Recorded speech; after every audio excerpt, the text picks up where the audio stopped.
윤석열은 복수할 것이다. 이 이야기부터 하도록 하겠습니다. 오늘 조선일보 보니까 말이죠. 이 김기춘 아시죠? 박근혜 때 청와대 비서실장, 그리고 조윤선, 박근혜 때 문화체육관광부 장관, 이 문화계 블랙리스트 사건과 관련해서 파기환송심에서 김기춘, 조윤선 모두 징역 2년과 징역 1년 2개월을 선고받았습니다. 둘 다 징역형이 나온 거죠. 그러니까 김기춘은 징역 2년, 조윤선은 징역 1년 2개월을 선고받았습니다. 대법원이 사실은 일부 무죄 취지로 파기환송을 했는데 이 대법원 주문을 반영한 서울고법의 판결입니다. 대법원이 이대로 확정할 것 같은데요. 이로써 국정농단 사건, 박근혜 정권 말기에 시작됐던 국정농단 수사에 대한 사법 절차는 7년 3개월 만에 마무리가 됐다. 이런 내용이 오늘 조선일보에 실렸습니다. 조선일보가 국정농단 사법 절차가 다 끝났다고 의미 부여를 했는데 조선일보의 기사를 보니까 정치적 목적에 의해서 부당한 수사와 부당한 기소가 있었다 이렇게 주장합니다. 일부 무죄가 난 것을 근거로 해서 말이죠. 문재인 정부가 적폐청산한다면서 이런 부당한 수사, 부당한 기소를 했다. 이런 얘기인데 근데 이 수사 누가 했습니까? 문재인 정권 들어서기 전에 박영수 특검이 했습니다. 그 박영수 특검의 수사팀장 또 바이스가 누굽니까? 수사팀 차장격 윤석열과 한동훈입니다. 그 특검을 이어받아서 국정농단 피의자를 기소한 사람은 누굽니까? 피의자를 피고로 만든 사람은 누굽니까? 서울중앙지검장 윤석열, 서울중앙지검 3차장 한동훈입니다. 문재인 정권 때 윤석열이 지검장을 했고 한동훈이 3차장을 했습니다. 그래요. 그 국정농단 기소는 문재인 정부가 주도했지만은 그 실상은 윤석열, 한동훈이가 실무에서 전부 다 만졌고요. 그들은 그렇게 해서 문재인 정부의 신망을 얻었고 2019년 7월에 윤석열은 검찰총장이 됩니다. 검찰총장이 된 윤석열은 오랜 측근인 한동훈을 반부패 부장으로 갖다 앉힙니다. 대검에. 자, 이렇게 해서 그들은 자기들만의 아성을 만들었고요. 나중에 정권도 통째로 집어삼켰습니다. 정권만 집어삼켰습니까? 국민의힘도 집어삼켰고 그랬죠. 민주당 정치인들 대부분이 수박이 된 이유가 뭡니까? 윤석열이가 검찰을 동원해서 자기들 해코지할까 봐. 그러니까 한마디로 대한민국 정치를 이 윤석열 집단이 집어삼킨 거예요. 자, 그런 의미에서 국정농단 재판 마무리는 민주진영에도 매우 큰 의미를 남깁니다. 자, 이런 가운데 검찰 쿠데타로 집권한 윤석열과 윤석열 정권의 핵심적인 창업공신인 한동훈이 지금 갈등을 빚고 있습니다. 불과 일주일 전만 해도 이런 기류가 잘 보이지 않았는데 아주 대단한 싸움이 요 며칠 동안 벌어졌단 말이죠. 여전히 이걸 약속 대련이라고 보시는 분들이 있습니다. 짜고 치는 고스톱 같이 그냥 총선 앞두고 정치 쇼를 하는 것이다 이렇게 보는 분들이 있는데 이해합니다. 이해해요. 저도 그렇게 처음엔 의심을 했는데 의심한 시간이 길진 않았습니다. 한두 시간 정도 의심했는데 딱 보니까 이 견적이 나오더만요. 그래서 제가 지난 일요일 요거는 진짜 싸우는 것이다. 결국 김경률 목을 날리는 걸로 수습의 가닥을 잡지 않겠느냐. 이렇게 제가 관측하지 않았습니까? 그 김경률 목을 날리지 않으면 수습이 안 되는 거죠. 지금 수습이 안 되는 국면으로 가고 있습니다. 약속 대련이라고 아직도 주장하시는 분들이 있는데 그래요. 정보가 부족하니까 그렇게 보실 수 있습니다. 그러나 정보가 많으면 이걸 약속 대련으로 볼 수가 없어요. 이준석도 약속 대련이라고 하지 않았느냐. 이준석은 이게 약속 대련이어야 자기한테 정치적 이익이 있는 거 아닙니까? 반윤 정서로 선거를 치러야 하는데 아니 반윤의 아이콘을 한동훈이가 가져가 버리면은 자기들은 어떻게 해요? 안 되잖아요. 그래서 이준석은 또 그렇게 이야기할 수밖에 없는 문제가 있습니다만. 자, 이 약속 대련이 아님이 또 확인되는 것이 바로 오늘 조중동을 보면 알 수 있습니다. 여러분, 조중동은 국민의힘 이익을 위해서 애쓰는 그런 정치 집단 아닙니까? 윤석열, 한동훈 갈등 소식이 없어요. 도리어 봉합됐다는 식으로 기사를 씁니다. 어제까지만 해도 한동훈 이겨라, 한동훈 이겨라 이랬는데 그런 기사가 사라졌어요. 그렇다고 봉합된 것도 아닌데. 자, 어제 돌았던 글을 하나 여러분들께 소개합니다. 요게 기자들 사이에서 돌았던 글인데 요 김준일 씨가 또 이걸 소개를 한 모양이더만요. 아마 출처는 대통령실일 겁니다. 기자들끼리 서로 정보를 공유하는 듯 하지만 실상은 대통령실에서 어떤 기자한테 줬고 그 기자가 기자들이 정보를 공유하는 방에다가 올리지 않았겠는가. 그래서 제목이 이렇습니다. 받은 글이 그냥 어디서 한 군데서 받은 게 아니라 어디를 거쳐서 들어온 받은 글. 밭밭입니다. 여러분, 이거 업계 용어입니다. 밭밭. 그러면 어디서 받았겠어? 용산 대통령실에서 받았다는 얘기겠죠? 들어보세요. 용산 비공개 회담 까발린 걸 한 방 먹였다고 표현하는 발상의 경악. 한동훈 50대 이준석 아니냐는 얘기까지 도는 중. 자, 이 말이 뭐냐? 여러분, 그 지난 주말에 한동훈하고 이관섭 용산 대통령실 비서실장이 만났습니다. 그래가지고 이관섭이 VIP 뜻이니까 그만둬라, 한동훈한테.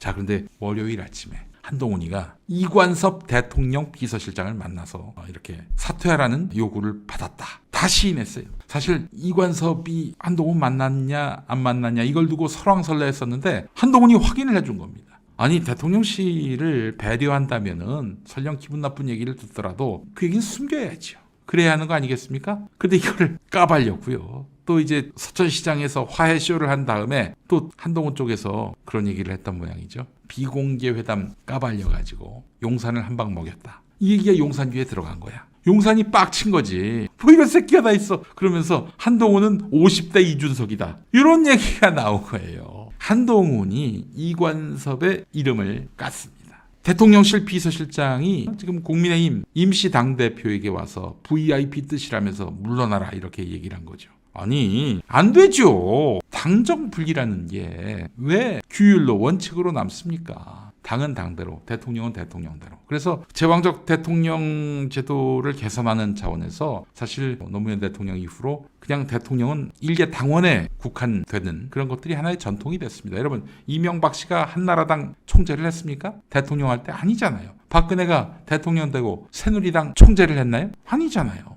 당정 분리라는 것이 왜 있겠어요? 폼으로 있는 게 아닙니다. 근데 정면으로 이걸 위반하면서 이 대통령실 비서실장이 와가지고 VIP 뜻이라면서 한동훈 너 당대표 그만둬 이랬다고 한동훈이가 다 까발린 거예요. 이건 뭡니까, 여러분?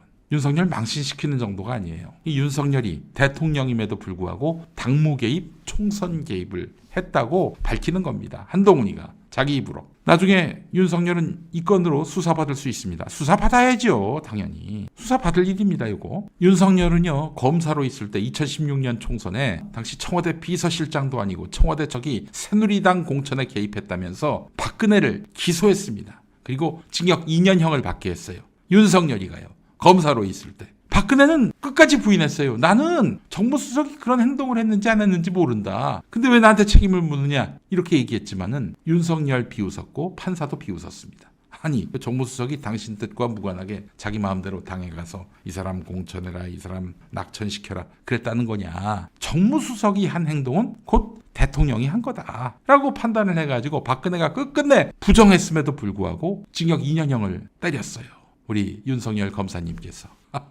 그런 윤석열이가 지도 아예 비서실장을 보내가지고 정무수석도 아니고 비서실장을 보내가지고 뭐 당대표 그만둬라? 아무개 공천? 이게 말이 되느냐? 이런 식으로 공천 개입을 한 셈이 됐죠. 근데 한동훈이 이관섭 비서실장이 어제 나와 만나서 나에게 사퇴를 요구했다. 이런 식으로 이제 얘기를 했단 말이에요. 이걸 두고 윤석열이가 극대노했다는 겁니다. 그런데 윤석열에게 한 방을 먹였다라고 한동훈 쪽에서 그런 얘기가 나왔던 모양이죠. 밭밭에 보니까 용산 비공개 회담 까발린 걸 한 방 먹였다고 표현하는 발상의 경악. 한동훈은 50대 이준석 아니냐는 이야기까지 도는 중. 한동훈이가 윤석열의 급소를 알고 있었던 거죠. 지금 대통령실은 이대로 물러나면은 윤석열이가 완전히 한동훈한테 한 방 먹은 거 아니에요. 그렇잖아요, 여러분. 그래서 씩씩거리면서 김경률의 목을 내놔라. 최소한 김경률을 아웃시켜라. 이렇게 지금 요구하고 있습니다. 근데 김경률이나 한동훈의 입장이 뭡니까? 아니, 무슨 소리? 미쳤어? 이거 아닙니까? 그렇게는 못한다는 거예요. 한동훈이나 김경률이나. 자, 오늘 MBC 뉴스를 보니까 지금 대통령실이 불만이 하늘을 찌르고 있다라는 그런 내용이 있습니다. 제가 읽어보겠습니다. 김건희 리스크를 둘러싼 한동훈 비상대책위원장의 입장에 별다른 변화가 보이지 않자 대통령실은 공개 대응을 자제하면서도 불쾌감을 숨기지 않았습니다. 화재 현장 방문 시간을 앞당기고 7년 전 함께 특검팀에서 근무할 때 입었던 패딩까지 꺼냈는데 달라진 게 없다는 겁니다. 그 한동훈을 배려해서 방문 시간을 앞당겨주고 또 그때 박영수 특검에서 같이 일했을 때 입었던 패딩을 입고 오셨다. 우리 각하께서 대통령실 한 관계자는 대통령이 그렇게까지 액션을 해줬으면 당에서 어떤 식으로든 호응하는 게 도리 아니냐 이렇게 말했다. 김경률 위원의 발언과 행보 등에 대한 공개 경고 등 의미 있는 조치를 기대했는데 자르지 못한다면은 김경률한테 질타라도 하라고 한 건데 아무런 조치가 이루어지지 않았다. 여당의 변화 조짐이 안 보인다. 이게 불만이란 거예요. 표면적으로는 이제 김경률 때문이고 실질적으로는 김경률이 했던 발언. 김건희는 마리 앙뚜아네트. 이 발언에 지금 저 용산 대통령실이 격노한 거 아니에요? 김경률을 어떻게든 날리라고 그랬는데 날리지 못하면은 비난이라도 하라고 그랬는데 아무런 조치가 없는 거야. 도리어 지금 한동훈이가 김경률을 두둔한단 말이지. 그래서 이런 얘기도 나옵니다. 김경률이가 한동훈의 뜻을 대변한 거 아니냐. 제가 보기에는 뭐 그럴 사람 같지는 않습니다. 그러나 어쨌든 뜻이 통했다라는 점은 충분히 일리가 있는 분석이에요. 그러니까 김건희 디스한 김경률의 뜻이 곧 한동훈의 뜻이다. 이렇게 보는 것은 합리적이다 이런 얘기입니다. 자, MBC가 비교적 점잖게 보도했는데 대통령실은 머리 끝까지 화가 난 걸로 저는 알고 있습니다. 자, 그렇다면은 윤석열은 이대로 한동훈에게 한 방 먹은 것으로 끝낼까? 그럴 리가. 결국 흐름은 이렇습니다. 지금 자신이 이제 당무 개입을 한 걸로 해가지고 이게 형사적으로도 엮일 수 있는 그런 상황에 놓이니까 일단 이 국면은 수습하는 게 좋겠어요. 일단 가름말을 타는 것이 좋겠어요. 그래서 그 앞선 일들은 좀 리셋하는 것이 지금 윤석열로서는 필요해 보인다라고 판단을 해가지고 급한 화해쇼를 한 거죠. 화해쇼에 그 한동훈이가 뭐 거역할 이유는 없는 거죠. 그러나 이대로 끝나버리면 한동훈은 이긴 것이 되고 윤석열은 진 것이 됩니다. 자, 그러면은 이제 어떻게 할 것인가? 일단 그 당무 개입은 어떻게든 무마를 했단 말이죠. 한동훈이도 김경률 외에는 대통령실을 자극할 발언을 이제 더 이상 안 하려고 하고 있고요. 한동훈이 착각하면 안 됩니다. 윤석열이가 여기서 더는 안 나가겠지. 이렇게 생각했다가는 진짜 큰 코 다친다는 거예요. 자, 이 사실 우리보다도 윤석열을, 한동훈을 또 검찰의 생리를 잘 아는 사람이 있습니다. 김웅 의원입니다. 검사 내전이란 책을 쓴 김웅 의원. 어제 그 CBS 라디오 나와가지고 한 말이 있는데 이준석도 같은 말을 했어요. 오늘 이따가 미디어 실업에서 그 내용 보실 텐데 사실 여러분 대선 때 기억하시죠? 대선 때 윤석열이가 이준석하고 충돌을 빚었고 한 2번 이준석이 가출했잖아요. 그러다가 1월 초에 이준석과 극적 합의를 하고 막 의원총회 회의장에 나타나서 서로 악수하고 포옹을 했나? 어쨌든 악수하는 모습을 보이면서 화해의 제스처를 보였는데 그것도 화해쇼였죠. 그때 윤석열이 이준석한테 한 말이 있습니다. 앞으로 대표님 말만 듣겠다. 와, 이준석이한테 나이가 무려 25년 차인데 아들뻘 되는 이준석에게 이준석 대표님 말만 듣겠다 이랬어요. 근데 이튿날부터 제멋대로 행보했다는 거예요. 그러더니 대통령이 되고 난 뒤에는 아예 그냥 죽였잖아요. 만신창이로 만들었잖아요. 그래서 이준석이가 내가 양을 판다면서 개를 팔았다. 양도 구육 이런 말도 했고요. 자, 어제 김웅 의원이 한 말이 있습니다. 윤석열하고 한동훈의 화해의 장면을 보면서 과거 윤석열, 이준석 간의 화해의 모습이 겹쳐 보였다. 이준석 대표 같은 경우 그렇게 윤석열과 화해하면서 진짜 앙금을 다 털어 놓았을 것이다 이렇게 생각하고 있었는데 윤석열은 아니었다. 실제로 이준석 대표도요 이런 말을 합니다. 윤석열은 자기 분한 거, 용서할 수 없는 것들을 다 메모를 한다는 거야. 일기장에 기록하듯이 메모를 한다는 거야.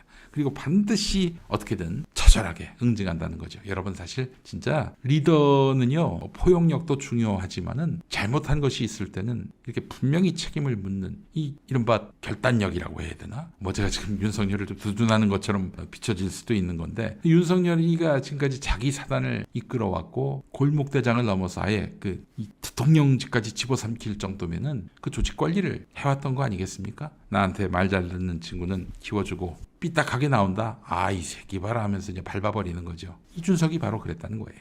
자, 윤석열 한동훈은 봉합된 거라고 볼 수가 없다라고 김웅 의원이 얘기했습니다. 김웅 의원이 이런 얘기하기 전에 김용민이가 먼저 짚었죠. 이거는 화해는 무슨 화해냐. 봉합 같은 소리 하고 있네. 제가 그랬잖아요. 자, 김경률 문제와 관련해서 이제 불거졌던 것인데 결국 이제 차후에는 공천 문제로 또 한번 크게 충돌할 것이다라고 이렇게 김웅 의원이 얘기했습니다. 자, 쉽게 얘기해서 한동훈은 정확하게 이준석의 길을 걷게 될 것이다. 이렇게 보고 있는 것입니다. 그래서 어제 이준석이가 시사인 유튜브 방송 나와가지고 한동훈에게 빨리 도망가라고 36개 주랭랑을 하라고 이렇게 당부합니다. 결코 가만히 안 둔다는 거예요. 자, 근데 어제 또 대통령실에서 나온 것으로 보이는 또 하나의 받은 걸, 이건 아마 세상에 공개가 안 됐을 겁니다. 기자들만 알 건데, 자, 이런 내용이었습니다. 이원석 검찰총장이 윤석열의 신임을 완전히 잃었다는 소문이 무성하다. 이유는 이원석의 진보 성향이 너무 두드러진다는 것이다. 김상민 부장검사의 총선 출마를 놓고 용산에서는 뭐가 문제냐라고 했는데 뭐가 문제냐니 아니 현직 부장검사가 출마하겠다고 플래카드 걸고 뭐 이렇게 여기저기 인사하고 그게 왜 문제가 아니야? 하긴 뭐 검사 신분으로 쿠데타를 일으킨 검사 때 그 했던 일로 그걸 정치적 어떤 스펙을 쌓아가지고 대통령이 된 윤석열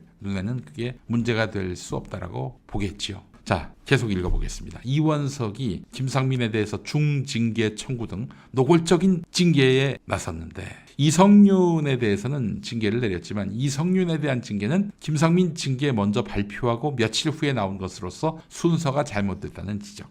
이성윤 법무연수원 연구위원, 윤석열이가 미워하는, 싫어하는 이 사람에 대해서도 징계를 내렸는데 나중에 김상민 징계한 다음에 김상민은 윤석열이가 좋아하는 사람인데 윤석열이 좋아하는 사람의 징계를 전면에 내세우고 윤석열이가 미워하는 사람을 후순위에 놓고 그래서 사람들이 별로 주목하지 않게 하고 이게 뭔가 잘못됐다는 거죠. 대통령실은. 게다가 또 이원석 검찰총장이 영화 서울의 봄도 보고 최근 이태원 참사 관련 김광호 서울경찰청장에 대한 수사심의위원회를 열어서 결국 기소하는 등 불안하다는 게 용산의 평가. 불안하다는 게 용산의 평가. 그리고 세상에 이런 얘기까지 나왔네요. 이원석이 광주 출신이라서 믿을 수 없다는 얘기까지 나온다고. 이것들이 이젠 하다가 지역차별까지 해.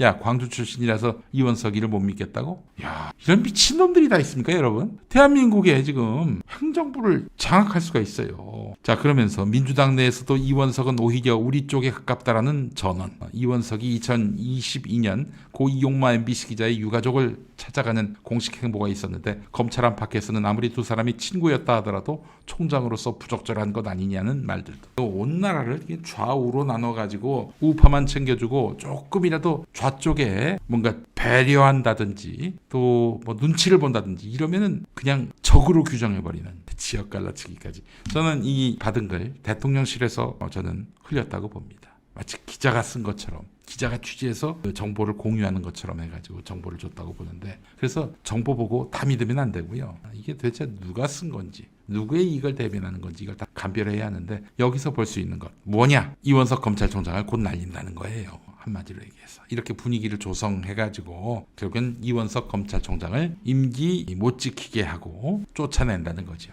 검찰총장 출신의 윤석열이가. 한동훈하고 가깝거든요. 이원석이. 그래서 얘는 결국 한동훈의 이익을 대변하지 않겠는가. 대통령실에서 야 한동훈 쳐 이랬을 때 아마 안 치지 않을까. 명령 이행을 거부하지 않을까. 이런 생각이 지금 용산 대통령실에 있다고 봐야겠죠. 자, 그리고 지금 법무부 장관으로 한동안은 차관 체제로 갈 것이다. 이런 얘기가 많았는데 갑자기 윤석열 발악이라고 할 수 있는 박성재를 갖다 앉힙니다. 이건 제가 월요일에 짚어드렸죠. 그리고 한동훈 측근 이원석을 날리고 아마 친윤석열 검찰총장을 앉힐 것이 확실합니다. 그리고 한동훈의 캐비넷을 열겠지요. 아니 한동훈이가 무슨 정말 학 같은 존재는 아니잖아요. 당장 딸의 입시 비리 의혹도 있고요. 처가 쪽이 그야말로 지뢰밭이거든요. 탈탈 털면은 조국의 10배 100배 나올 거예요. 한동훈이 이렇게 윤석열의 보복을 견뎌낼 수 있을까? 그래서 많은 사람들이 하는 얘기가 한동훈이가 결국에는 고개 숙일 것이다. 고개 좋아질 것이다. 그 순간 이제 국민의힘은 대권 주자를 잃게 되는 것입니다. 많은 분들이 지금 윤석열 한동훈 갈등이 결과적으로 총선에서 한동훈에게 도움을 주지 않을까 이렇게 염려하시는데요. 아닙니다. 각종 여론조사나 조중동의 움직임 그리고 대통령실의 솔직한 감정이 담겨있는 이른바 받은 글 혹은 밭밭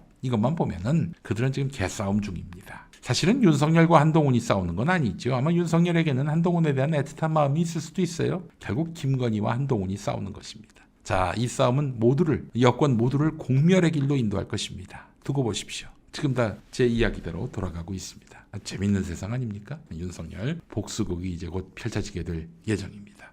예, 이럴 때 민주당은 윤석열에 대한 또 한동훈에 대한 이 반대 정서를 자산 삼아서 열심히 싸워 나가야 합니다. 윤한의 싸움을 이게 정치를 희화화하는 자들이다. 정치 혐오를 가중시키는 자들이다. 이러면서 싸잡아서 그들을 심판의 대상으로 만들어야 한다는 거죠. 가만히 보고만 있으면 안 됩니다.